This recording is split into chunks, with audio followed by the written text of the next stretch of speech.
mau ada doktrinisasi ekstrim, kalau ininya kuat, cerdas, filterisasinya jernih, sesuai dengan Al-Quran dan Sunnah, tidak akan terpengaruh pada siapapun.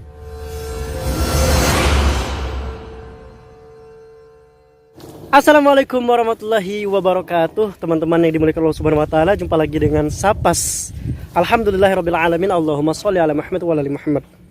Teman-teman yang dimuliakan Allah Subhanahu wa taala, pernah nggak sih kalian itu mendengar celotehan orang-orang atau cakap orang-orang bilangnya kayak gini? Lu tuh harusnya belajar dengan orang yang punya sanad, tahu nggak? Biar ilmu kamu itu nyampai langsung kepada Rasul Shallallahu Alaihi Wasallam, nggak ngikutin usaha-usaha salafi yang hanya modal terjemahan. Gue jadi geli dan gue pengen ketawa, men. Kenapa? Kenapa gue geli dan pengen ketawa ketika ada dengar orang yang bicara seperti itu, cakap cara macam tuh. Gini teman-teman yang dimuliakan Allah Subhanahu Wa Taala, kita langsung ngobrol ya. Jadi teman-teman yang dimuliakan Allah Subhanahu wa taala, kalau kalian ya pengen melihat ilmu yang bersanad dan langsung sampai di tanah di mana pernah diinjak oleh Rasul sallallahu alaihi wasallam, ilmu yang bersanad, real and amazing and valid, you can stay on Mekah or Madinah. Kalau kalian pengen bener-bener ilmu yang bersanad sampai ke Nabi Shallallahu Alaihi Wasallam, harusnya belajarnya ke Mekah dan Madinah, atau setidaknya belajar dengan orang yang pernah belajar ke Mekah dan Madinah. Nah, ustadz-ustadz salafi itu mereka belajarnya kemana? Ke Mekah dan Madinah. Ya minimal lah ke Yaman kayak gitu ya. Teman-teman yang dimuliakan Allah Subhanahu wa taala. Nah, kalau ada orang santri receh atau santri yang baru turun dari gunung atau baru keluar dari hutan rimba, kemudian nongol di media, kemudian mengatakan, "Alah, Ustadz Piranda cuman bisa baca terjemahan doang, modal terjemahan, sok-sokan ceramah." Terus lagi ada juga, "Alah, Ustaz Syafiq Reza lah, Ustaz Zainal Abidin gini. Gue tuh geli banget dengarnya teman-teman yang dimuliakan Allah Subhanahu wa taala. Bahkan ada salah satu kiai yang gencar banget, deras banget alur kata-katanya itu mengucapkan kita harus menyesatkan Wahabi, kita harus menyesatkan Salafi karena mereka itu sesat. Wow, teman-teman yang dimuliakan Allah Subhanahu wa taala. Terus embel-embelnya bilangnya kayak gini, Ustaz-ustaz salafi itu tuh nggak bisa baca kitab gundul, Ustaz-ustaz salafi itu nggak bisa baca kitab kuning. Hey bro, you know what you said gitu ya. Kalian tuh harus bener-bener ngaca ngaca diri lah kayak gitu ya. Orang yang bener-bener belajar di kota suci Mekah dan Madinah, di mana Rasul Shallallahu Alaihi Wasallam pernah hijrah ke sana gitu ya, hijrah dari Masjidil Haram ke Masjidil Aqsa, kemudian pernah terjadi peradaban keilmuan Islam yang sangat besar di sana, dan di sanalah muncul peradaban akhir zaman nanti. Ada aja orang yang bilang kalau ustaz-ustaz salafi belajarnya nggak punya sanad sampai ke Rasul Shallallahu Alaihi Wasallam. Teman-teman yang dimuliakan Allah Subhanahu Wa Taala, gue kasih tahu ke kalian semuanya, sanad itu ya, itu hal yang umum, bukan sesuatu yang wah. Sanad itu adalah sesuatu yang umum, karena sanad itu adalah rantai. Jadi kalau seumpamanya kalian berpikiran tentang sanad, yang terpenting adalah kisah atau riwayat atau hadis yang disampaikan oleh seseorang kepada Anda semua. Manakala rantai cerita, rantai kisah, rantai hadis, sanadnya itu tidak tersambung ke Rasulullah Shallallahu Alaihi Wasallam, itulah yang sangat penting kita perhatikan. Bukan mentang-mentang dia kiai, pernah belajar di kiai ini, pernah belajar di ustadz ini, terus ya dia udah punya sanad, belajar dengan orang yang sanadnya sampai ke Rasul Shallallahu Alaihi Wasallam. Bukan itu maksudnya teman-teman yang dimuliakan Allah Subhanahu Wa Taala. Banyak orang yang menyelisihi sunnah, embel-embel mereka pernah belajar dengan orang yang bersanad katanya. Ada tuh, ya kita nggak usah bawa-bawa personal lah ya. Kalian perhatikan aja gitu, teman-teman yang dimuliakan Allah Subhanahu wa taala. Yang salah kaprahnya di dunia medsos sekarang ini, kampanye caci maki atau kayak sebuah promo caci maki itu sangat gencar sekali. Karena kenapa? Karena keimanannya rapuh, lemah. Yang saya lihat kayak Buya Yahya, Buya Agus Baha, terus lagi siapa lagi? Buya Ar-Razi, terus lagi ulama-ulama Al-Azhar Mesir yang iktimat ke apa itu Abul Hasan Al-Asy'ari.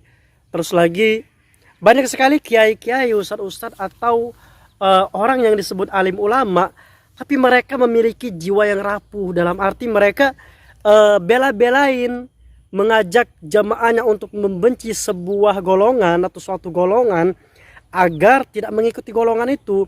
Padahal realize poinnya adalah ya, titik kesadaran itu sebenarnya kayak gini teman-teman yang dimuliakan Allah Subhanahu wa taala. Terserah kamu mau berteman dengan orang kafir, terserah kamu mau berteman dengan orang munafik. Yang terpenting pada diri sendiri itu adalah diperkuatkan bagaimana pemahaman, bagaimana akidah, bagaimana cara mencerna suatu informasi. Nah, ketika pemahaman kuat, cara mencerna sesuatu filterisasinya bersih, terus lagi akidahnya lurus, mau berteman ke siapa saja nggak bakal terpengaruh. Nggak usah dibilang-bilang ayo benci Wahabi, kita harus gemparkan untuk membenci Wahabi Salafi karena mereka adalah agama yang sesat, ajaran yang sesat. Padahal sebaliknya, teman-teman yang dimuliakan Allah Subhanahu wa taala, makin dibenci makin ramai orang yang masuk ke Salafi.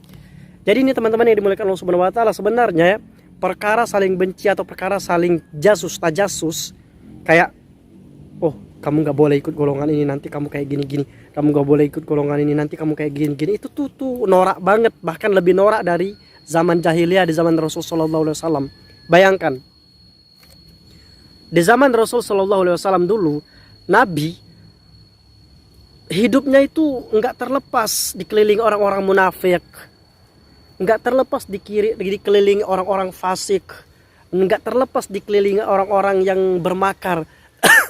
Tapi apakah Rasul Shallallahu Alaihi Wasallam pernah ceramah, pernah bersabda kepada para sahabatnya, hei kamu jangan ikut ini ya, itu tuh orangnya munafik, itu tuh orangnya nggak bener, orangnya sesat, nanti kamu jadi sesat juga kalau ngikutin itu. Nggak pernah Rasul Shallallahu Alaihi Wasallam berbicara seperti itu.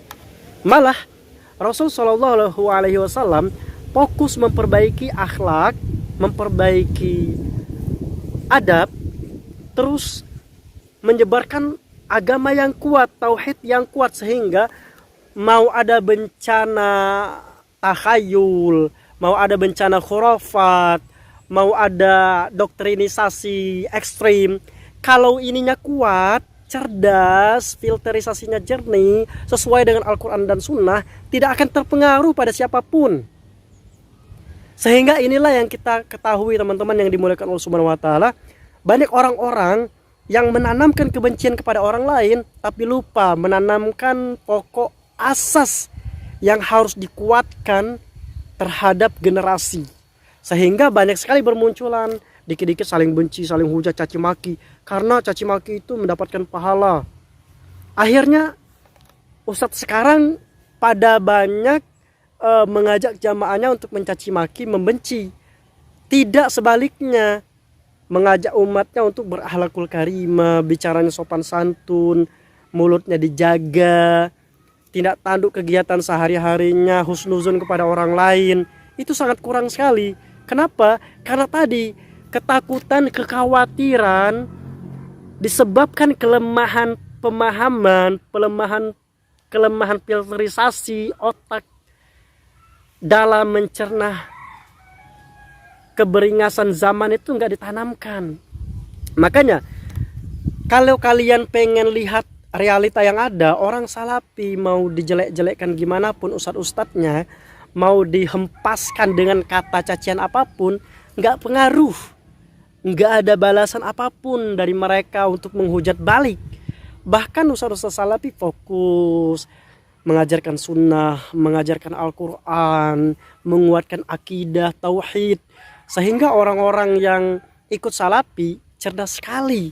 Itu terbukti dengan dihina seperti apapun, mereka tidak akan menghina balik, akan tetapi mendoakan keselamatan, mendoakan kebaikan, karena mereka termasuk ibadur rahman, teman-teman yang dimuliakan Allah Subhanahu wa taala. Jadi obrolan kita kali ini tuh sangat bermanfaat banget teman-teman, yaitu memikirkan hal yang seharusnya dipikirkan agar tidak tercemar pemikiran kita dari kaum-kaum para haters, para pembenci Al-Quran dan Sunnah pastinya. Semoga kita dilindungi oleh Allah Subhanahu wa taala dalam segala keadaan dan kita tetap diistiqomahkan di jalan yang lurus. Oke, kita cukupkan sampai di sini dulu ya. Assalamualaikum warahmatullahi wabarakatuh. Teman-teman, jangan lupa dukung channel ini dengan cara subscribe dan nyalakan notifikasi. Terima kasih. Dumtum bi khair.